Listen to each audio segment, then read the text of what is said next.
Pare, nagbabago yung kulay mo pare pag ganyan tumama sa katawan mo pare ah. Ang orange. Yung orange.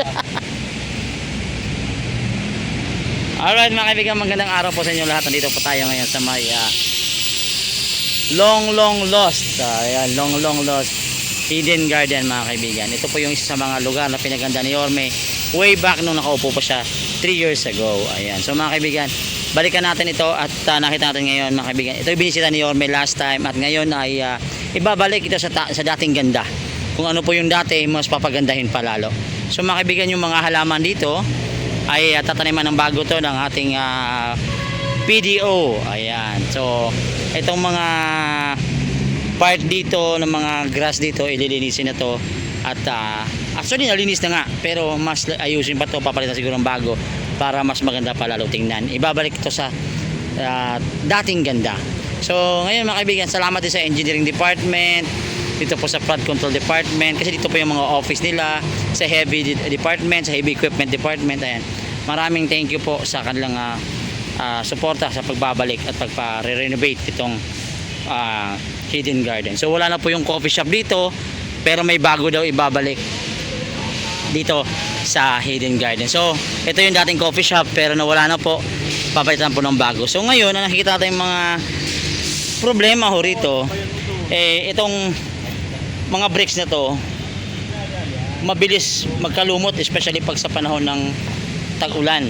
Ayan dito, madadaanan mo rito, makikita mo rito talagang madudulas. Example ito, ito madulas to pag nabasa, pero sa ngayon kahit nga medyo umiinit na yun, madulas pa rin. So kailangan i-flashing ulit ito, linisin ulit. I think tingin ko papalitan ng bago to para at least siguro hindi madulasin tong yung brakes boss, no? Yung brakes madulasin, no? Pag na ulanan. Ayan, so mga kaibigan, kamusta itong looban?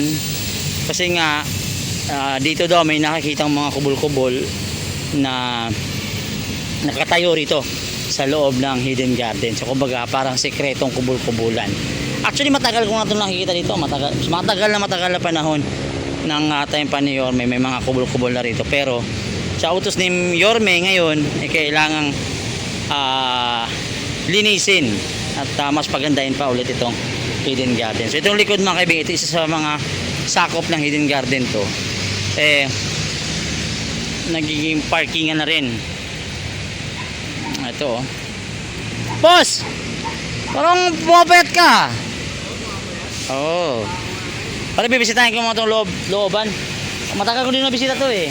Bata mo ako Ayan mga kaibigan. So dito po ginagawang parking ngayon ng ating mga taga engineering, pero siguro tatanggalin to kasi dati puno to ng puno to ng mga halaman dito, talagang parke. Ngayon hindi na parke, ginawa ng mga itong lagayan siguro ng mga kagamitan dito sa may loob ng Hidden Garden. So ito yung mga equipment sasakyan natin nandito, dito muna temporarily nilagay. So pero ang balita ko ibabalik sa dati ito at papagandahin lalo. So sana kasi garden to hindi to pwedeng gawing car park yan yung mga sakyan sa government din. So isa sa dapat linisin to kasi nasa bakuran lang to ng City Hall. So kailangang linisin ito at ibabalik sa dating ganda. So yun yung goal ngayon ni ng PDO, kasi sila yung may hawak sa ganitong pagpapaganda dito sa lungsod. So ito nakita mo ngayon yung mga sasakyan ng government na dito nakatambak, dito nakaparking, yung mga sira, yung iba naman ginagamit, pero dito kasi nakatambak temporarily, pero parang hindi matagal na rin kasi yung nakatambak yun. So ibabalik to ni Yorme Isko ang pagpapaganda nitong parking ito. Sobrang historical ng lugar na to, dating binaboy nung wala pa si Yorme noon, nung pinaganda to ni Yorme. Pero ngayon kasi ito naman nangyari, ginawa mo ng parking sa time ni Mayora. Ito na ganito yung sistema dito, nagkaroon ng mga, actually may mga kubol-kubol ata rito. Ito yun, doon kanina may mga nakatira doon. So siguro it's time to ibalik na naman natin sa dati.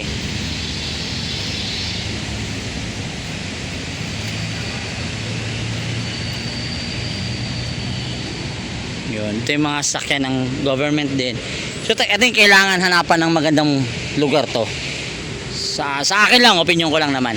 So hahanapan naman siguro ng mga lugar to para ibalik sa taong bayan yung parking na to.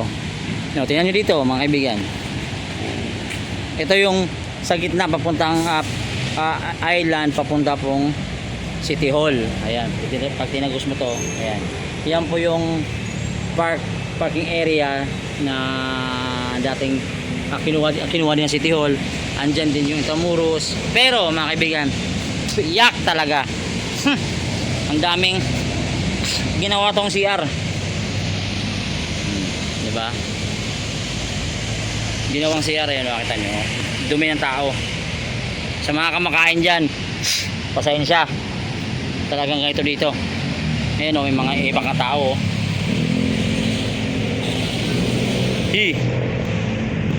Ayun o, saan lang dito. Tsaka possible mga kaibigan, dito din susunog yung ibang mga tambay at yung mga nananakaw na mga kable, mga nananakaw na mga tawag dito, mga copper, mga tanso, dyan minsan nagsusunog kasi nakita nyo yung part na yon, talagang binaboy. Matagal na problema yan, pabalik-balik yung DPS dyan, pabalik-balik yung engineering dyan, ganun. So ngayon ito yung before, so may abangan tayo mamaya on our next vlog. So ito may mga kubol-kubol din dito kasi makikita nyo may mga kubol-kubol din dyan. So dati meron kasi dito sa side na to, itong part na to meron dito, pero nilipat ata sila dyan. I don't know kung bakit inalaw, pero sa ngayon hindi na kasi pwede, sa time ni Yorme hindi na kasi pwedeng itolerate yan. So siguro lilinisin na yan mga kaibigan. So mga kaibigan, ito pinapakita ko lang sa inyo na ibabalik tong kagandahan nitong hidden garden, kasi ito dapat ang number 1 at una-unang dapat na pagandahin, kasi nasa circle lang to ng lungsod ng Maynila, o malapit na sa City Hall to. So tingnan nyo mga kaibigan, ito hindi na masyado naalagaan, napabayaan na, wala na yung dating ganda na kulay green talaga tong lugar na to. So kailangan ibalik, kailangan ibalik ang kagandahan. So ayun lang yung mga kubol-kubol dito. Oy, kamusta kayo?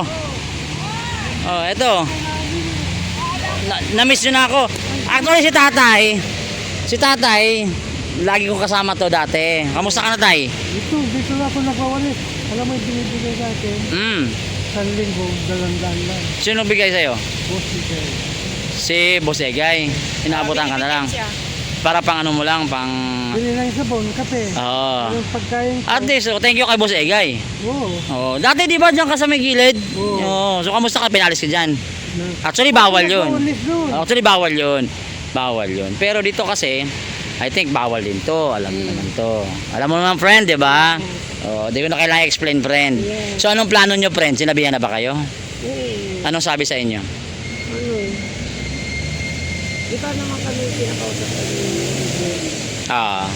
Basta sinabihan kami yung pumunta dito na ayusin daw ito. Ayusin. So, paano yan? Anong plano nyo? Wala kami magawa. Pero andyan pa rin si friend sa kabila, sa tindahan. So ito ayusin daw. Ito yung mga kubol-kubol. So tay, nabalitaan mo na ba na ayusin lahat to? Papagandahin. So anong plano mo? Sa City Hall na? Pero hanap ka naman siguro ng magandang ano. Kasi ito yung mga kaibigan nakita mo. Sore eyes to, sore eyes. Sore eyes yan, sore eyes. Yung bubong, syempre yung bahay-bahay mo dyan, friend. Pangit, friend, di ba? Sorry na ha, kailangan natin pagandahin dito in Manila, friend. Ibalik natin yung dating kagandahan. Di ba, naalala mo naman doon, di ba? So, Lagi, nasasabi naman eh. ha? Di sako na lang kita. Gusto mo sa sako pala eh. Ayan, pero susunod ka naman. Susunod ka naman. Kung anong gusto nilang mangyari. Ang gusto ko sana, doon na ako sa dulo. Eh, bawal nga doon. Bawal nga pakalat-kalat. Eh, siyempre, kailangan maging modelo tayo. Wala kami. Ba't kita ampunin? Ang laki-laki mo na. Kita ko mayaman ka na nga. Balita mo lang yun. Mayaman ako sa kaibigan. Alam, meron ka na nga doon sa sakyan na di naman akin yun. Nangihiram lang ako. Sila Melby. Andiyan nakita ko kanina, nagikot-ikot. O, usap kayo. Oo naman. Okay naman kami. We're friends. Sila, Mark. Andyan sila. So ayun mga kaibigan, ito po yung update natin dito po sa loob ng Hidden Garden. Well, alam nyo na ha. Alam nyo na. Ako'y kaibigan. Alam nyo naman, kailangan sumunod tayo sa utos na nakakataas. Di ba tatay? I love you tatay, ingat ka ha. Mga kaibigan, this is Sunrise update po natin today dito po sa Hidden Garden. Salamat po, ingat po tayo. Make Manila great again. Alright mga kaibigan, dagdag update po natin. Nandito po yung ating taga from PDO, ayan, Parks and Development Office. Ayan, sa pangunguna po ng ating mahal na direktor, Mark Delfin. Ayan mga kaibigan. So, ngayon, nagtatanim mo sila rito, nag-aayos. Yung pinakita ko pong video sa likod, siguradong aayusin, papagandahin na po yun ng ating mga taga PDO.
So ayan mga kaibigan, so magtatanim ng mga bagong halaman at renovation. Ayan ang ating PDO.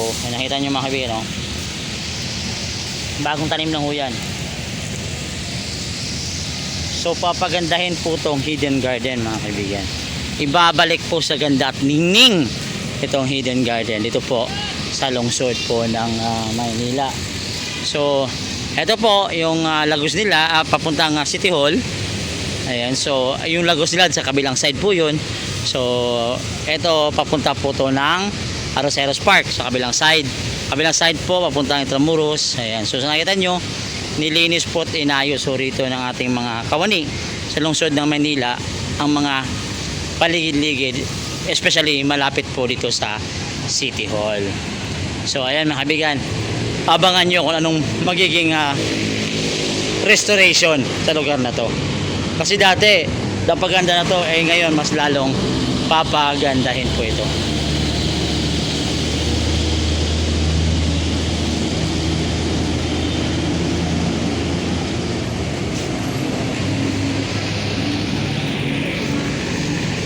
Alright, so meron tayong iikutan mamaya. Mapuntahan natin sa Tondo dahil meron pong isang sitwasyon doon nangyari doon at ating bisitahin at puntahan natin.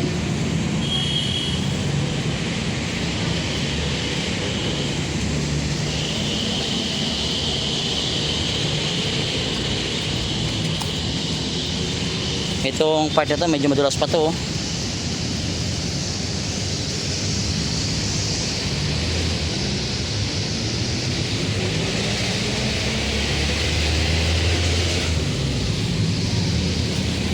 So ayan mga kaibigan, sa harap natin yun po yung Manila Post Office. Ayan, yun po yung nasunog dati at ngayon hindi na po ginagamit yan kasi medyo delikado na po ang building na yan kasi sa kalumaan na rin at syempre ang mga bakal niya medyo humina na yung pundasyon niyan dahil nga doon sa init. So sa ngayon, again, ito po ang ating PDO, patuloy na nagpapaganda ng mga paligid dito, especially po dito sa may Hidden Garden. So alright mga kaibigan, so this is Sean Reds again. Magandang araw po. Hello mga kapula, at mag-ingat tayo. Make Manila great again. Ingat po.